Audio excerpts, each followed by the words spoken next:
तो आज हम बात करेंगे खेसारी और शिल्पी रघवानी के बारे में। जी हाँ, आखिरकार शिल्पी रघवानी खेसारी के अपकमिंग प्रोजेक्ट में अपना सिक्का जमा ही ली।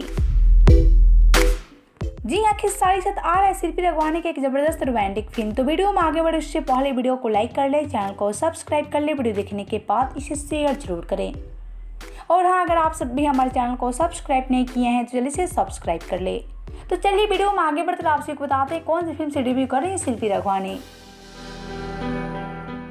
तो जैसा कि आप सभी जानते हैं, शिल्पी रघवानी भोजपुरी इंडस्ट्री की नई एक्ट्रेस है और ऐसे में शिल्पी रघवानी आते हैं एकदम से धमाल मचा दिया है। जी हाँ, शिल्पी रघवानी की धमाकेदार एंट्री सबको हिला के रख दिया है। लेकिन वहीं अब शिल्पी रघवानी खेसारी के साथ एक जबरदस्त रोमांटिक फिल्म में नजर आने वाली हैं। लेकिन ऐसे में शिल्पी खेसारी के साथ कौन सी मूवी से डेब्यू करी उसका नाम अनाउंसमेंट नहीं हुआ है। आपको बता दें, जब भी इन दोनों की फिल्म आएगी एकदम से ब्लॉकबस्टर साबित होगी। तो आप सब कितना एक्साइटेड है शिल्पी रघवानी की रोमांटिक फिल्म देखने के लिए, बताएं हमें नीचे कमेंट बॉक्स में। वीडियो पसंद है तो वीडियो को लाइक करें, शेयर करें एंड चैनल को सब्सक्राइब करना ना भूलें।